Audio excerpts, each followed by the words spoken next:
ಇವತ್ತು chocolate ice cream ಮಾಡೋಣ ಅಂದ್ಕೊಂಡಿದ್ದೀನಿ. ಅದಕ್ಕೆ ಏನೇನೆಲ್ಲ ಬೇಕಾಗುತ್ತೆ ನೋಡೋಣ ಬನ್ನಿ.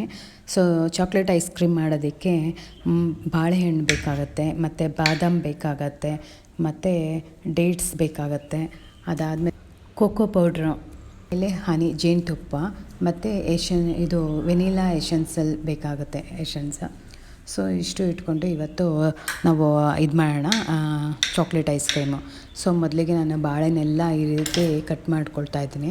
ಸೊ ಏನಕ್ಕಪ್ಪ ಅಂದರೆ ಎಲ್ಲ ಈ ಮಿಕ್ಸಿ ಜಾರ್ಗೆ ಹಾಕ್ಕೊಂಡು ಚೆನ್ನಾಗಿ ಗ್ರೈಂಡ್ ಮಾಡ್ಕೋಬೇಕು, ಅಂದರೆ ಬ್ಲೆಂಡ್ ಮಾಡ್ಕೋಬೇಕು ಸ್ಮೂತಾಗೆ. ಸೊ ಹಾಗಾಗಿ ನೀಟಾಗಿ ಕಟ್ ಮಾಡ್ಕೊಳ್ತೀನಿ. ನನ್ನ ಬಾಳೆಹಣ್ಣು ತುದಿ ಇರುತ್ತಲ್ಲ ಆ ಕಡೆ ಈ ಕಡೆ, ಅದು ಯಾವಾಗಲೂ ಅಷ್ಟೇ ತಿನ್ಬೇಕಾದ್ರೂ ಸಹ ಅದನ್ನ ನಾನು ತೆಗೆದುಬಿಟ್ಟೆ ತಿನ್ನೋದು. ಅದೇನೋ ಗೊತ್ತಿಲ್ಲ, ಅದು ಅಷ್ಟು ಚೆನ್ನಾಗಿಲ್ಲ ಅನಿಸುತ್ತೆ. ಸೊ ನೀಟಾಗಿ ಈ ಥರ ಎಲ್ಲನೂ ಚಿಕ್ಕದಾಗಿ ಕಟ್ ಮಾಡ್ಕೋಬೇಕಾಗತ್ತೆ. ಇದಕ್ಕೆ ನಾನೇನು ಶುಗರ್ ಏನೂ ಯೂಸ್ ಮಾಡಲ್ಲ. ಸೊ ಇಷ್ಟೇ ಯೂಸ್ ಮಾಡೋದು. ಶುಗರ್ ಹಾಕಿದ್ರೆ ಅದೇ ಒಂದು ಸ್ವಲ್ಪ ಟೇಸ್ಟ್ ಬೇರೆ ಥರ ಇರುತ್ತೆ. ವಿತೌಟ್ ಶುಗರು ಈ ಹನಿ ಎಲ್ಲ ಹಾಕ್ತೀವಲ್ಲ, ಡೇಟ್ಸು, ಹನಿ, ಈ ಚಾಕೋ ಪೌಡರ್ ಇದೆಲ್ಲ ಹಾಕೋದ್ರಿಂದ, ಮಿಲ್ಕೆಲ್ಲ ಹಾಕೋದ್ರಿಂದ ಸೊ ಅದರೊಳಗೆ ಸ್ವಲ್ಪ ಶುಗರ್ ಕಂಟೆಂಟ್ ಇದಿರುತ್ತಲ್ಲ. ಸೊ ಹಾಗಾಗಿ ಶುಗರ್ ಏನು ಯೂಸ್ ಮಾಡಲ್ಲ.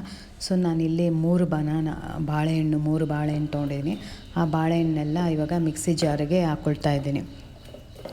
ಸೊ ಈ ಬಾಳೆಹಣ್ಣೆಲ್ಲ ಹಾಕೊಂಡ ನಂತರ ನಾವೇನು ಮಾಡಬೇಕು, ಸೊ ಇವಾಗ ಇದಕ್ಕೆ ನಾವು ಬಾದಾಮ್ ಬಂದುಬಿಟ್ಟು ಒಂದು ಹಾಫ್ ಬೌಲ್ ತೊಗೊಂಡಿದ್ದೀನಿ ಬಾದಾಮನ್ನ. ಸೊ ನೆನೆಸ್ಬಿಟ್ಟು ಸಹ ಹಾಕ್ಬೋದು, ಬಟ್ ನಾನು ಹಾಗೆ ಹಾಕ್ತಾಯಿದ್ದೀನಿ. ಇದನ್ನ ನಾನು ವಾಶ್ ಮಾಡಿ ಇಟ್ಕೊಂಡಿದ್ದೆ ಬಾದಾಮನ್ನ.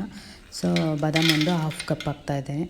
ಸೊ ಅದಾದಮೇಲೆ ಕೋಕೋ ಪೌಡ್ರನ್ನ ಮತ್ತು ಅದನ್ನು ಒಂದು 3 ಸ್ಪೂನ್ನ ನಾನು ಇದಕ್ಕೆ ಹಾಕ್ಕೊಳ್ತೀನಿ. ತುಂಬಾ ಚೆನ್ನಾಗಿರುತ್ತೆ ಚಾಕ್ಲೇಟ್ ಐಸ್ ಕ್ರೀಮ್. ಸೊ ಅದಾದಮೇಲೆ ಏನು ಮಾಡಬೇಕು, ಈ ಡೇಟ್ಸ್ ಇರುತ್ತಲ್ಲ, ಈ ಡೇಟ್ಸ್ನೆಲ್ಲ ನಾವು ಅದರದ್ದು ಒಳಗಡೆ ಇರೋವಂಥ ಸೀಡ್ಸು, ಬೀಜಗಳನ್ನೆಲ್ಲ ರಿಮೂವ್ ಮಾಡಬೇಕು. ಎಲ್ಲ ತೆಗೆದುಬಿಟ್ಟು ಅದನ್ನು ನಾವು ಹಾಕ್ಕೋಬೇಕಾಗತ್ತೆ. ಸೊ ಇದರೊಳಗೆ ತುಂಬಾ ಸ್ವೀಟ್ ಕಂಟೆಂಟ್ ಜಾಸ್ತಿ ಇರುತ್ತೆ. ಸೊ ಹಾಗಾಗಿ ಸಕ್ಕರೆ ಏನೂ ಯೂಸ್ ಮಾಡ್ತಾಯಿಲ್ಲ. ಸೊ ಇದೊಂದು 6 ಹಾಕ್ಕೊಳ್ತೀನಿ ಈ ಡೇಟ್ಸ್ನ. ತುಂಬಾ ಸ್ವೀಟಾಗಿ ಇರುತ್ತೆ, ಚೆನ್ನಾಗಿರುತ್ತೆ.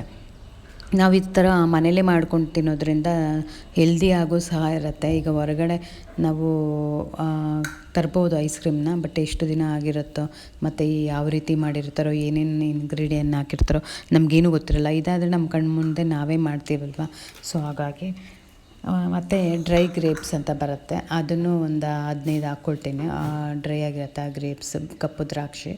ಸೊ ಇದಾದಮೇಲೆ ವೆನಿಲಾ ಎಸೆನ್ಸ್ ಬರುತ್ತೆ, ಅದೊಂದು 2 ಸ್ಪೂನ್ ಹಾಕ್ಕೊಳ್ತೀನಿ. ಬಟ್ ಇದರದ್ದು ಫ್ಲೇವರ್ ತುಂಬಾ ಚೆನ್ನಾಗಿರುತ್ತೆ ಇದಕ್ಕೆ ಹಾಕಿದ್ರೆ. ವೆನಿಲಾ ಎಸೆನ್ಸ್ ಈ ಕೇಕಿಗೆಲ್ಲ ಯೂಸ್ ಮಾಡ್ತಾರೆ ನೋಡಿ, ಇದನ್ನು ತುಂಬಾ ಚೆನ್ನಾಗಿರುತ್ತೆ ವೆನಿಲಾ ಎಸೆನ್ಸು. ಸೊ ಹಾಗಾಗಿ 2 ಸ್ಪೂನ್ ಅದು ಯೂಸ್ ಮಾಡಿಕೊಂಡೆ. ಮತ್ತು ಹನಿ ಜೇನುತುಪ್ಪ ಅದೊಂದು 1/4 ಬೌಲು ಅದು ಸಹ ಹಾಕ್ಕೊಳ್ತಾ ಇರ್ತೀವಿ ನೋಡಿ. ಇಷ್ಟನ್ನೆಲ್ಲ ಹಾಕ್ಕೊಳ್ಬೇಕಾದ್ರೆ ಸಕ್ಕರೆ ಅವಶ್ಯಕತೆ ಇರಲ್ಲ ಅಂದ್ಕೊಳ್ತೀನಿ. ಸೊ ಈ ಜೇನುತುಪ್ಪ ಒಂದು 1/4 ಬೌಲ್ ಹಾಕ್ಕೊಂಡೆ. ಸೊ ಇದಾದಮೇಲೆ ಮತ್ತು ನಾನು ಹಾಲನ್ನ ಕಾಯಿಸ್ಬಿಟ್ಟು ಆರಿಸಿ ಅದನ್ನ ಹಾಕ್ಕೊಳ್ತಾ ಇದ್ದೀನಿ. ಕೆಲವರು ಹಾಗೆ ಹಾಕ್ಕೊಳ್ತಾರೆ ಪ್ಯಾಕೆಟ್ ಹಾಲನ್ನ, ಬಟ್ ಇದು ನಾನು ಕಾಯಿಸ್ಬಿಟ್ಟು ಅದನ್ನು ಆರಿಸಿ ತಣ್ಣಗೆ ಮಾಡಿ, ಸೊ ಕೋಲ್ಡ್ ಮಾಡಿ, ಅದಾದ ನಂತರ ಈ ಹಾಲನ್ನ ಹಾಕ್ಕೊಳ್ತಾ ಇದ್ದೀನಿ, ಒಂದು ಹಾಫ್ ಬೌಲು. ಸೊ 1 ಗ್ಲಾಸು ಇರುತ್ತೆ ಇದರೊಳಗೆ. ಸರಿ, ಇವಾಗ ಇಷ್ಟು ಹಾಕ್ಕೊಂಡಿದ್ದೀನಲ್ಲ, ಇದನ್ನೆಲ್ಲ ಚೆನ್ನಾಗಿ ಗ್ರೈಂಡ್ ಮಾಡ್ಕೋಬೇಕಾಗುತ್ತೆ. ತುಂಬ ಸ್ಮೂತಾಗಿ, ಚೆನ್ನಾಗಿ ಎಷ್ಟು ಸ್ಮೂತ್ ಆಗುತ್ತೋ ಅಷ್ಟು ಸ್ಮೂತಾಗಿ ನಾವು ಇದನ್ನು ಗ್ರೈಂಡ್ ಮಾಡ್ಕೋಬೇಕಾಗುತ್ತೆ. ಯಾಕಂದರೆ ಐಸ್ ಕ್ರೀಮು ಸ್ಮೂತೇ ತಾನೇ ಇರುತ್ತೆ, ಹಾಗಾಗಿ. ಸೊ ಗ್ರೈಂಡ್ ಮಾಡ್ಕೊಂಡ್ಮೇಲೆ ಇದನ್ನು ಟ್ರಾನ್ಸ್ಫರ್ ಮಾಡ್ಕೊಳ್ಳೋಣ ಒಂದು ಇದಕ್ಕೆ, ಕಂಟೈನರಿಗೆ. ಸೊ ಇದನ್ನು ಎಲ್ಲ ನೀಟಾಗಿ ಆ ಒಂದು ಕಂಟೈನರಲ್ಲೇ ಹಾಕ್ಬಿಟ್ಟು ಅದನ್ನು ಒಂದು ಲೆವೆಲ್ಲಾಗಿ ನೀಟಾಗಿ ಮಾಡಬೇಕಾಗತ್ತೆ. ಸೊ ನೋಡಿ, ಇವಾಗ ಎಲ್ಲ ಅದರೊಳಗೆ ಹಾಕ್ತಾಯಿದ್ದೀನಿ. ಇವಾಗ ಚೆನ್ನಾಗಿತ್ತು ಐಸ್ ಕ್ರೀಮು, ತುಂಬಾ ಚೆನ್ನಾಗಿರುತ್ತೆ. ಮನೇಲಿ ಈ ರೀತಿ ಮಾಡಿ ನೋಡಿ. ಸೊ ಮಕ್ಕಳೆಲ್ಲ ಇಷ್ಟಪಟ್ಟು ತುಂಬಾ ಚೆನ್ನಾಗಿ ತಿಂತಾರೆ ಇದನ್ನು. ಚೆನ್ನಾಗಿರುತ್ತೆ ತಿನ್ಬೇಕಾದ್ರೆ, ಒಂಥರ ಬಾಳೆಹಣ್ಣು ಫ್ಲೇವರು ಸಹ ಇದು ಚೆನ್ನಾಗಿರುತ್ತೆ. ಸೊ ನಾನು ಅದೊಂದು ಸ್ಪ್ಯಾಚುಲರ್ ಮುಖಾಂತರ ನೀಟಾಗಿ ಅದನ್ನೆಲ್ಲ ಒಳಗಡೆ ಇನ್ನೂ ಸ್ವಲ್ಪ ಜಾರಲ್ಲೆಲ್ಲ ಇರುತ್ತಲ್ಲ, ಅದನ್ನೆಲ್ಲ ನೀಟಾಗಿ ಎಲ್ಲ ಹೇಳ್ಕೊಂಡೆಲ್ಲ ಮತ್ತೆ ಅದರೊಳಗೆ ಹಾಕಿ ಕಂಟೈನರಲ್ಲಿ ಅದನ್ನ ನೀಟಾಗಿ ಒಂದು ಲೆವೆಲ್ ಮಾಡ್ತೀನಿ. ಸೊ ಇದನ್ನೆಲ್ಲ ಒಂದು ಲೆವೆಲ್ ಮಾಡಿದ್ಮೇಲೆ ಏನು ಮಾಡಬೇಕಾಗತ್ತೆ ಅಂದರೆ, ಇದನ್ನು ನಾವು ಒಂದು ಕವರ್ ಮುಖಾಂತರ ಅದನ್ನ ಮೇಲೆ ನೀಟಾಗಿ ಕವರ್ನ ಹಾಕಿ ಅದನ್ನು ಫುಲ್ಲು ಕ್ಲೋಸ್ ಮಾಡಬೇಕಾಗತ್ತೆ. ಯಾಕಪ್ಪ ಅಂದರೆ ನಾವು ಅದನ್ನು ಫ್ರಿಜ್ಜಲ್ಲಿ ಇರಬೇಕಾಗತ್ತೆ, ಫ್ರೀಝರಲ್ಲಿ ಒಂದು ನೈಟ್ ಫುಲ್ಲು ಇಡ್ಬೋದು, ಇಲ್ಲ 8 ಅವರ್ಸ್ ಇಡ್ಬೋದು. ನೈಟ್ ಫುಲ್ ಇಟ್ಟರೆ ಇನ್ನೂ ಚೆನ್ನಾಗಿರುತ್ತೆ, ಗಟ್ಟಿಯಾಗಿರುತ್ತೆ. ಸೊ ಹಾಗಾಗಿ ನೋಡಿ, ನಾನು ನೀಟಾಗಿ ಅದನ್ನ ಒಂದೇ ಲೆವೆಲ್ ಥರ ಮಾಡಿಬಿಟ್ಟು ಸೊ ಅದಕ್ಕೆ ಕವರ್ನ ನೀಟಾಗಿ ಕ್ಲೋಸ್ ಮಾಡ್ತೀನಿ. ಎಷ್ಟು ಚೆನ್ನಾಗಿದೆ ನೋಡಿ ಚಾಕ್ಲೇಟ್ ಫ್ಲೇವರ್. ಆ ಕೋಕೋ ಪೌಡ್ರ್ ಹಾಕಿರ್ತೀವಲ್ಲ, ಕಲರ್ಫುಲ್ ಆಗಿರುತ್ತೆ. ಅದು ಹನಿ ಎಲ್ಲ ಹಾಕಿರ್ತೀವಲ್ಲ, ತುಂಬಾ ಚೆನ್ನಾಗಿರುತ್ತೆ. ಎಷ್ಟು ಚೆನ್ನಾಗಿರುತ್ತೆ ಅಂದರೆ ಅಷ್ಟು ಚೆನ್ನಾಗಿರುತ್ತೆ. ಸರಿ, ಇವಾಗ ಆಯ್ತಲ್ಲ, ಇದಕ್ಕೆ ಇವಾಗ ಒಂದು ಕವರ್ನ ಕ್ಲೋಸ್ ಮಾಡ್ತಾಯಿದ್ದೀನಿ. ಸೊ ನನ್ನ ಹತ್ರ ಅದರದ್ದೇ ಕವರ್ ಅಂತ ಬರುತ್ತೆ ಒಂದು ಕ್ಲೋಸ್ ಮಾಡೋಕ್ಕೆ. ಅದೇನೋ ಒಂದು ಕವರ್ ನೀವು ಮರ್ತೋದೆ, ಬಟ್ ಅದು ಖಾಲಿಯಾಗಿದೆ. ಹಾಗಾಗಿ ಬೇರೆ ಕವರ್ ಇತ್ತು ಒಂದು, ಆ ಕವರ್ನೇ ನಾನು ನೀಟಾಗಿ ಈ ಥರ ಕ್ಲೋಸ್ ಮಾಡಿ ಅದಕ್ಕೆ ಸ್ವಲ್ಪ ಆ ಕಡೆ ಈ ಕಡೆ ಪ್ಲಾಸ್ಟರು ಹಾಕಿ ಫ್ರೀಜರಲ್ಲಿ ಇಟ್ಟಿದ್ದೆ ಒಂದು ನೈಟ್ ಫುಲ್ಲು. ಅದಾದಮೇಲೆ ನೆಕ್ಸ್ಟ್ ಡೇ ನಾನು ಅದನ್ನು ತೆಗೆದ್ಬಿಟ್ಟು ಹೊರಗಡೆ ಇಟ್ಬಿಟ್ಟು ಅದಕ್ಕೆ ಸ್ವಲ್ಪ ಕ್ಯಾಶುನೆಲ್ಲ ಗೋಡಂಬಿನ ಡೆಕೋರೇಷನ್ಗೆ ಹಾಕ್ತಾಯಿದ್ದೀನಿ. ತುಂಬಾ ಚೆನ್ನಾಗಿರುತ್ತೆ. ಸೊ ನಾವು ಫ್ರಿಜ್ಜಿಂದ ತೆಗ್ದಿರ್ತೀವಲ್ವ, ಸೊ ಅದನ್ನು ಹಾಗೇ ಸಡನ್ನಾಗಿ ನಾವು ಐಸ್ ಕ್ರೀಮ್ನ ತೆಗಿಬಾರ್ದು. ಅದು ಸ್ವಲ್ಪ ರೂಮ್ ಟೆಂಪ್ರೇಚರ್ಗೆ ಬರಬೇಕಾಗತ್ತೆ. ಸೊ ಅಂದರೆ ರೂಮ್ ಟೆಂಪ್ರೇಚರ್ ಅಂದರೆ ಒಂದು ಫ್ರಿಜ್ ಒಳಗಡೆಯಿಂದ ಹೊರಗಡೆ ತೆಗೆದಾಗ ನಾವು ಅದು ನಮ್ಮದು ಏನು ಒಂದು ಈ ಟೆಂಪ್ರೇಚರ್ ವೆದರ್ ಇರುತ್ತೆ, ಆ ವೆದರಿಗೆ ಸೆಟ್ ಆಗಬೇಕು ಐಸ್ ಕ್ರೀಮ್. ಆವಾಗ ನಾವು ತೆಗಿಬೇಕಾದ್ರೆ ಸಹ ನೀಟಾಗಿ ಬರುತ್ತೆ. ಇಲ್ಲಾಂದರೆ ತುಂಬ ಗಟ್ಟಿ ಇರುತ್ತೆ, ತೆಗಿಯೋಕ್ಕಾಗಲ್ಲ ಫ್ರಿಜ್ಜಿಂದ ತೆಗೆದ ತಕ್ಷಣ ತೆಗಿಬೇಕಾರೆ.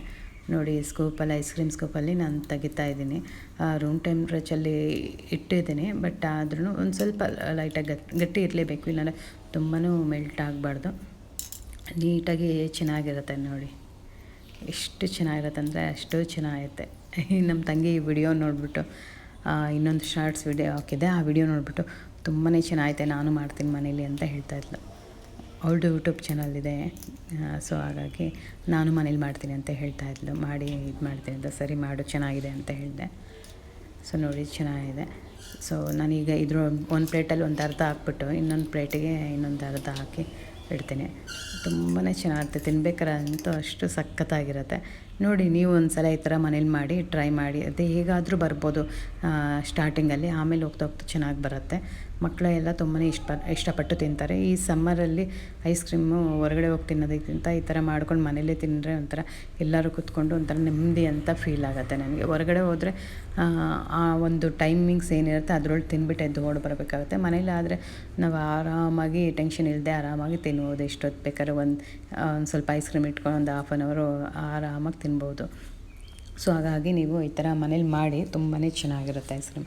ಸೊ ಹೀಗಿತ್ತು ನೋಡಿ ಐಸ್ ಕ್ರೀಮ್. ಸರಿ, ಈ ವಿಡಿಯೋ ನೋಡೋದಕ್ಕೆ ಥ್ಯಾಂಕ್ಸ್ ಎಲ್ಲರಿಗೂ.